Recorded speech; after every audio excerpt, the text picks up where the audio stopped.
To my channel. I am Tamandeep and आज हम verbal ability and reading comprehension के बारे में डिस्कस करेंगे। तो ये कैट का एक सेक्शन है। आज हम इसमें एक 4 मंथ स्ट्रैटेजी डिफाइन करेंगे जिसमें हमारा पूरा स्टडी प्लान होगा। उसके अलावा हम एग्ज़ाम पैटर्न समझेंगे भी, किस तरह के क्वेश्चंस आ रहे हैं इसमें और उसको अटैम्प्ट कैसे करना है। ठीक है, तो अच्छा है। तो ये वीडियो सीरीज़ में देखने के हिसाब से डिज़ाइंड है।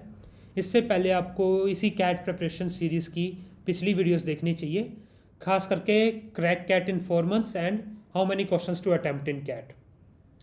क्रैक कैट इन 4 मंथ्स तो देख ही लीजिए, राइट। वो इसके लिए काफ़ी इंपॉर्टेंट है। उसमें मैंने आपका पूरा डिफाइन किया था भी 4 मंथ्स में हम किस मंथ में किस चीज़ पे फोकस करेंगे, आपने कितने प्रीवियस ईयर अटैम्प्ट करने हैं, कब करने हैं, किस फ्रीक्वेंसी में करने हैं, ठीक है, कितने घंटे पढ़ाई करनी है, वो सब मैंने उस वीडियो में डिफाइन किया था। तो वो काइंड ऑफ ब्लूप्रिंट था। इसमें आज हम मटेरियल भरेंगे वर्क से रिलेटेड। ठीक है, तो देख के आइए, शाबाश, देख के आ गए। चलिए, तो जैसा हमने पहले डिफाइन किया था कि वर्क में 24 क्वेश्चंस होते हैं। सबसे हैवी सेक्शन है ये। बाकी दोनों सेक्शंस में एक्सपेक्टेड नंबर ऑफ क्वेश्चंस 22 है, इसमें एक्सपेक्टेड नंबर ऑफ क्वेश्चंस 24 है। अच्छा, तो ये 24 क्वेश्चंस डिफाइंड कैसे हैं? तो इनमें हमें मिलेंगे 4 रीडिंग कॉम्प्रीहेंशन, जिसे हम 9th 10th में अनसीन पैसेज कह देते थे, है ना। 4 रीडिंग कॉम्प्रीहेंशन, हर कॉम्प्रीहेंशन में हमारे पास है 4 क्वेश्चंस, तो 16 क्वेश्चन हो गए ये। तो 16 क्वेश्चंस हमारे पास आ गए रीडिंग कॉम्प्रीहेंशन में से। बचे हुए 8 क्वेश्चंस हमारे वर्बल एबिलिटी के। ऑब्वियस है, वर्बल एबिलिटी में क्या होता है, तो ये मैंने आपके लिए लिस्ट डिफाइन की है ना। तो ये प्रीवियस ईयर्स पे बेस्ड लिस्ट है। वर्बल एबिलिटी के अंदर अगर आप घुसे तो उसमें बहुत कुछ होता है, लेकिन इनमें से कैट सबसे ज़्यादा पूछता है, खासकर पैराजम्बल्स और पैरा समरी में। अच्छा, ये डिक्रीजिंग ऑर्डर ऑफ फ्रीक्वेंसी में है ये लिस्ट। अगर 2025 में इन 4 में से एक भी क्वेश्चन ना आया तीनों स्लॉट में भी, तो भी मेरे को कोई हैरानी नहीं होगी। ये बस इनने पहले पूछ रखा है तो लिस्ट का पार्ट है।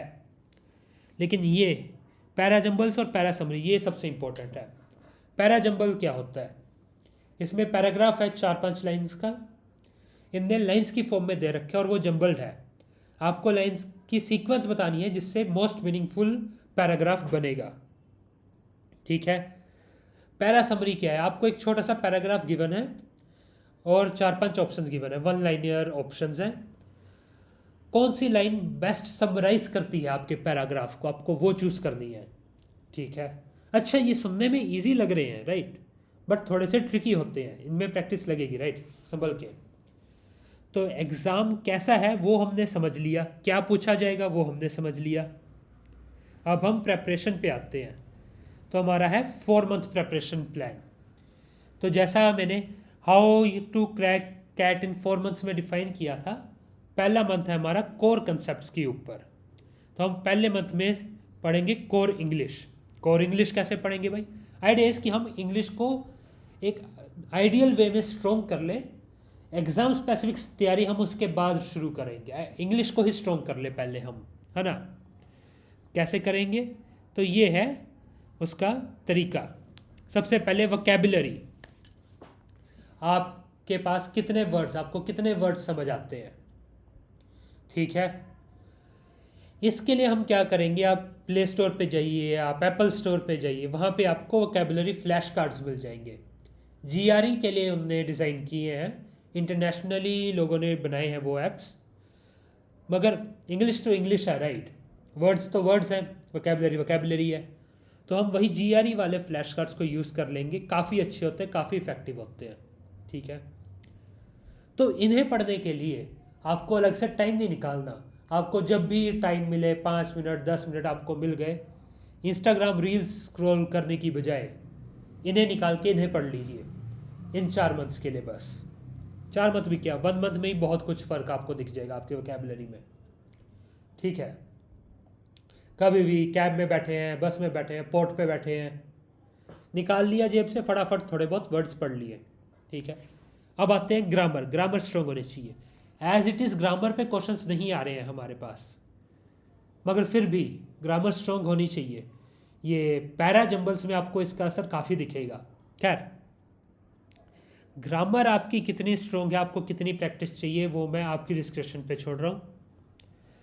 पर मेरी मानिए, अगर आपको लगता भी है कि आपकी ग्रामर स्ट्रॉन्ग है, फिर भी पढ़ लीजिए। एक क्विक रिवीजन से कुछ नुकसान नहीं होने वाला आपका, राइट। तो ग्रामर पढ़ेंगे कहाँ से? रैन एंड मार्टिन से पढ़िए। कोई स्पॉन्सर्ड वीडियो नहीं है, बट रैन एंड मार्टिन मेरे एक्सपीरियंस में काफ़ी अच्छी रही है। ज़्यादातर इंटरनेशनल स्कूल्स में इसे यूज़ किया जाता है, सिर्फ इंडिया में नहीं, अमेरिका, इंग्लैंड, हर जगह यूज़ किया जाता है। ठीक है, आगे रीडिंग एंड अंडरस्टैंडिंग। तो एज अ स्टूडेंट या फिर एज अ कॉरपोरेट मजदूर हमें एक सर्टेन तरह का लिटरेचर पढ़ने की आदत है। या तो हम टेक्स्ट बुक पढ़ रहे हैं जी, या हम कुछ प्रोडक्ट से रिलेटेड इन्फॉर्मेशन पढ़ रहे हैं जी, हम कुछ कॉन्फ्लुएंस पे पढ़ रहे हैं, है ना। वो एक स्टैंडर्ड तरीका होता है चीज़ें लिखने का, वो टेक्निकल तरीका होता है। असल में जब हम इंग्लिश पढ़ते हैं तो वो काफ़ी डिफरेंट होती है। हम काइंड ऑफ उसकी प्रैक्टिस छूट चुकी होती है, तो उसको हम वापस लेके आएंगे। हम नोवेल पढ़ेंगे। नोवेल कैसे पढ़ने हैं हमने? चेतन भगत नहीं पढ़ना है। I mean no offence to him, अच्छा राइटर है, but easy to read novels नहीं पढ़ेंगे हम नोवेल पढ़ेंगे जैसे कि थॉमस हार्डी के, शार्लेट ब्रोंटे के, जेन ऑस्टन के। इंग्लिश लिटरेरी हिस्ट्री के सबसे बड़े राइटर्स में से है ये। ठीक है, तो क्रिश्चियन ने जब एना को वो किताब गिफ्ट की थी, right, Tess of the d'Urberville, हाँ, why didn't you tell me there was a danger in menfolk, why didn't you warn me, है ना। वो थॉमस हार्डी की लिखी हुई किताब है, टेस ऑफ द डिबरविल। क्या हुआ, रेफरेंस समझ नहीं आया क्या? 50 शेड्स नहीं देखी क्या यार? बढ़िया मूवीज़ नहीं देखते आप लोग। चलो कोई बात नहीं। अच्छा, इंग्लिश स्ट्रॉन्ग करने के साथ साथ थोड़ी बहुत प्रॉब्लम सॉल्विंग भी हम कर लेंगे। प्रॉब्लम सॉल्विंग में क्या? Reading comprehension.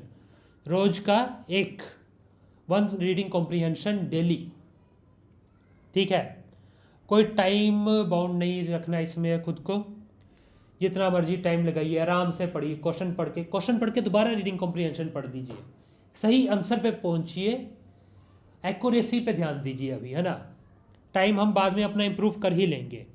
ठीक है, इतने रीडिंग कॉम्प्रीहेंशन कहाँ से लाए, ये आपके ऊपर है। बुकलेट खरीद लीजिए, बुकलेट डाउनलोड कर लीजिए। मैं कह रहा हूँ एआई से ही मांग लीजिए। एआई से दिखाऊँ क्या? तो इसमें हम पूछते हैं, अच्छा, मैं जो प्रॉम्प्ट डाल रहा हूँ उसको देख लीजिएगा। ठीक है, प्रॉम्प्ट अच्छा है ये। I am preparing for CAT, help me prepare reading comprehension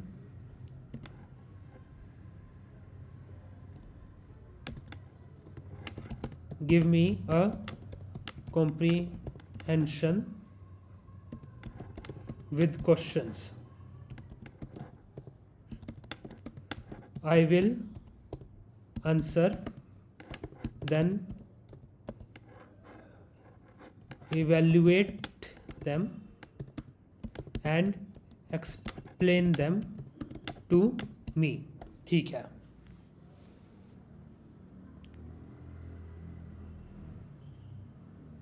देखिए इसने एक रीडिंग कॉम्प्रीहेंशन पैसे डिफाइन कर दिया, एआई पे डिफाइन कर दिया इसने। एंड नीचे देखिए क्वेश्चंस हैं, मेन आइडिया क्या है, ऑथर मीन बाय मिरर क्या है ना। इसी तरीके के क्वेश्चंस आते हैं कैट में। ज़्यादातर 4 आते हैं, चैट जीपीटी ने 5 पूछ दिए, मगर आइडिया वही है। एंड आप इसमें कुछ भी कहेंगे ना, लेट्स से मैं 1 का आंसर कर दूँ डी। 1 का है हमारा डी, 1 का है डी। ठीक है, अब मेरे को नहीं पता ये सही है कि नहीं, गलत होगा तो देखिए ये आपको समझाएगा भी।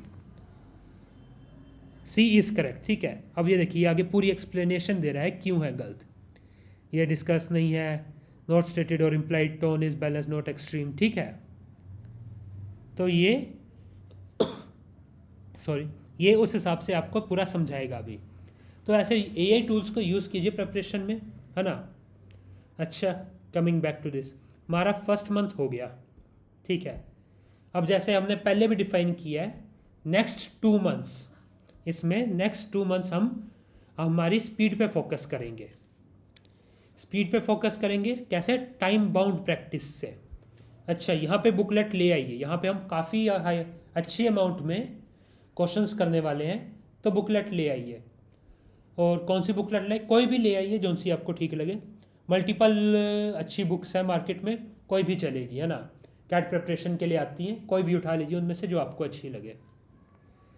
कोई भी बुक अच्छे से प्रैक्टिस कीजिए ना, बढ़िया तरीके से अच्छे से पढ़ के।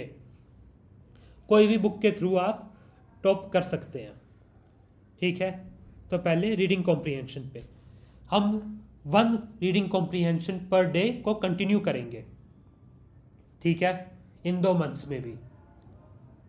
लेकिन अब हम टाइम बाउंड करेंगे। तो मेरे हिसाब से आप सेकेंड मंथ की स्टार्ट में 15 मिनट्स खुद को टाइम दीजिए पर रीडिंग कॉम्प्रीहेंशन, और थर्ड मंथ के एंड तक धीरे धीरे खुद को 7 to 8 मिनट्स पे लेके आइए। अच्छा, एक्यूरेसी कम नहीं होनी चाहिए। एक्यूरेसी का क्या ध्यान रखेंगे? एक्यूरेसी हमेशा हमारी स्पीड से ज़्यादा प्रायोरिटी है, ठीक है। उसके अलावा हम करेंगे एक्सरसाइजेज जो हमारी बुकलेट में गिवन है, ठीक है। एक्सरसाइजेज में हमारा मेन फोकस रहेगा para jumbles and para summary. ये सबसे ज़्यादा फ्रीक्वेंसी में आस्क क्वेश्चन है। मान के चलिए कि 2-3 क्वेश्चन दोनों में से पूछ लिए जाएंगे, यानी 5-6 क्वेश्चंस तो यही दोनों मिलके बन जाएंगे आपके। मतलब कुछ ऐसा कोई रिटर्न रूल नहीं है ये, बट ये जस्ट एक्सपेक्टेड है प्रीवियस ईयर के ट्रेंड्स को देख के भी। हाँ, 2-3 इसमें से आ जाएंगे, 2-3 इसमें से आ जाएंगे। अच्छा, पैरा जंबल्स का एक फ़ायदा भी है। एक तो फ्रीक्वेंसी ज़्यादा है, वो अच्छी बात है। उसके अलावा ये है TITA टाइप क्वेश्चन, यानी type in the answer question.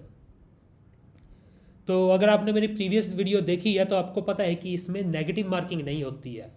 इसमें आप क्या करते हो कि आप आंसर टाइप कर देते हो। जैसे पैरा जंबल्स में आपको सीक्वेंस बतानी है, ABCDE, ये आपके 5 लाइन्स है पैराग्राफ की। लेट से आपकी सीक्वेंस है BACDE, ठीक है। तो आप इसमें टाइप करेंगे BACDE, तो गलत हो गया तो 0 नंबर है, नेगेटिव मार्किंग नहीं है। तो बहुत अच्छे क्वेश्चंस होते हैं ये, इसकी अच्छे से प्रैक्टिस करेंगे हम, ठीक है।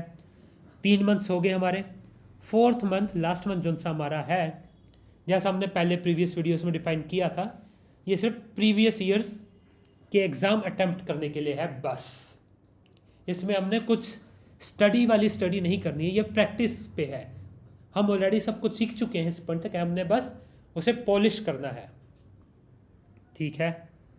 तो हमने पूरा प्रिपरेशन प्लान समझ लिया, हमने पूरा एग्ज़ाम समझ लिया, क्या पूछा जाएगा, कितना पूछा जाएगा, ठीक है। अटेम्प्ट करना समझते हैं। तो हमने जैसा पीछे हमने डिफाइन किया था 99.5% को टारगेट करते हुए हमने कहा था भी 18 क्वेश्चंस तक हम अटेम्प्ट करेंगे। अपर लिमिट है 18 तक हम अटेम्प्ट कर देंगे, ठीक है। 40 मिनट्स हैं। 40 मिनट्स में से पहले 10 to 15 मिनट्स आप करिए वर्बल एबिलिटी अटैम्प्ट। 8 क्वेश्चंस हैं, टारगेट करिए 6 to 8 क्वेश्चंस आप कर लें, है ना। अच्छा, अगर मौके पे आपके 5 ही हो रहे हैं, बाकी 3 को लेके आप श्योर नहीं हो, तो कोई बात नहीं, ठीक है। कम नंबर ऑफ क्वेश्चंस अटैम्प्ट चलेगा, लेकिन हमने हमारी एक्यूरेसी ख़राब नहीं करनी है किसी भी हाल में। तो हमने 6 to 8 यहाँ कर लिए, ठीक है। बचे 25 to 30 minutes reading comprehension. Obvious सी बात है, क्या ही बता रहा हूँ मैं, है ना। नहीं, लेकिन हम 3 रीडिंग कॉम्प्रीहेंशन करेंगे, 4 हमने अटैम्प्ट करने ही नहीं है। 3 out of 4 हम अटैम्प्ट करेंगे बस। क्यों? क्योंकि इतना करना काफ़ी है। टाइम लेके अटैम्प्ट करो, क्वेश्चंस देखो, एक्यूरेसी हाई रखो, ठीक है। तो टोटल 12 क्वेश्चन, उसमें से मैं मान रहा हूँ कि हमने 10 to 12 अटैम्प्ट कर दिए, ठीक है। तो हमारा टारगेट था 18 क्वेश्चन, अटैम्प्ट हमारे हो गए 16 to 20 क्वेश्चन, एंड इतना काफ़ी है। बिलीव मी, इतना 99.5% के लिए काफ़ी है, और चाहिए ही नहीं। तो ठीक है, ठीक है गाइस, आज के लिए बस इतना ही। अपकमिंग वीडियोस में हम सिमिलर डिज़ाइन की वीडियोस देखेंगे क्वांटिटेटिव के लिए और data interpretation and logical reasoning के लिए, ठीक है। Stay tune, bye.